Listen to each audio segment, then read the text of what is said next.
ជួយ like និងជួយ share ផងបងប្អូនបងប្អូនទាំងអស់គ្នាថ្ងៃនេះខ្ញុំមានសម្លមួយមុខទៀតហើយមកបង្ហាញបងប្អូនគឺសម្លកកផ្កាល្ហុងក្រៀមដែលនាងខ្ញុំបង្ក្រៀមមកពីស្រុកយើងបងប្អូន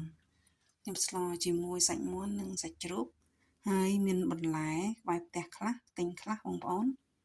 ចាបន្លែទាំងអស់នេះនាងខ្ញុំត្រៀមស្លកកបន្តិចទៀតនេះបានចាត់បន្លែទាំងអស់ហើយបងប្អូនចានៅតែបន្តិចទៀតខ្ញុំនឹងស្ល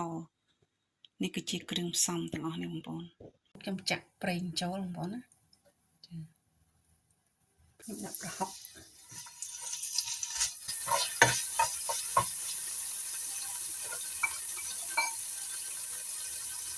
តមកខ្ញុំដាក់គ្រឿងចូល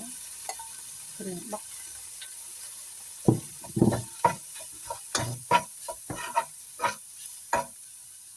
ស្ករអំបិលម្សៅស៊ុប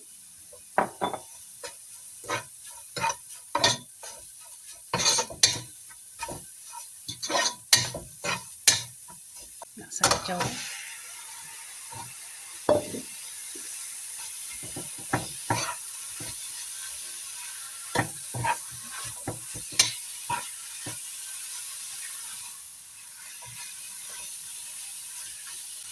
ដាក់អង្ករលីងបន្តិចដើម្បីឲ្យឈ្ងុយក្នុងគ្រឿងបងប្អូន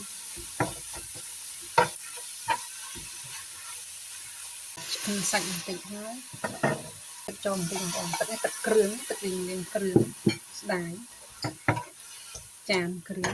ដល់ឈ្ងុយបងប្អូន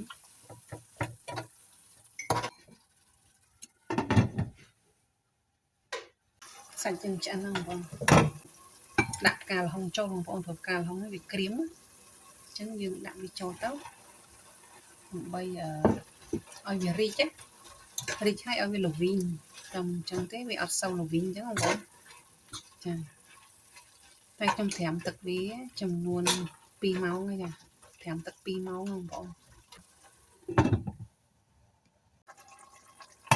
ចាំហើយបន្តមកខ្ញុំចាក់ទឹកចូលបងប្អូនចាក់ទឹកមកល្មមសមរម្យណាចាតែតទៅទៀតដែរចាក់ប៉ុណ្ណឹងបងប្អូន2ចានហើយយើងនឹងពណ៌ស្អាតដែរតើបងប្អូននេះអី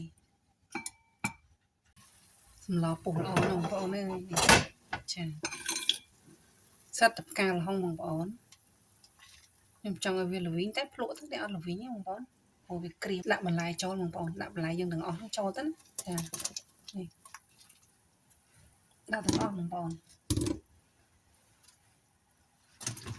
បន្លែទាំងប្រហែលដាក់នៅតែបន្លែខៀវទេដែលខ្ញុំមិនទាន់ដាក់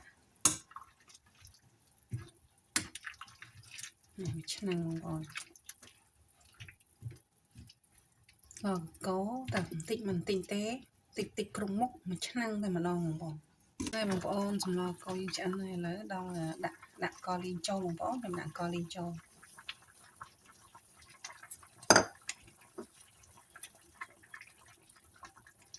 កលីងដាក់ម្សៅរុំដាក់ខៀវចូលហើយបងប្អូន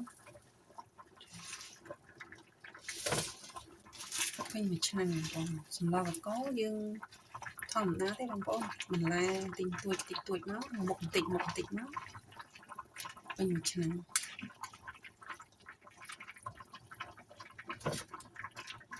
ឆ្អិនហើយបងប្អូនសូមអរគុណបងប្អូនទាំងអស់គ្នាដែលបានតាមដានវីដេអូរបស់នាងខ្ញុំតាំងពីដើមរហូតដល់ចប់បងប្អូនពេញចិត្តនៅសម្លកកដែលខ្ញុំបានធ្វើនេះ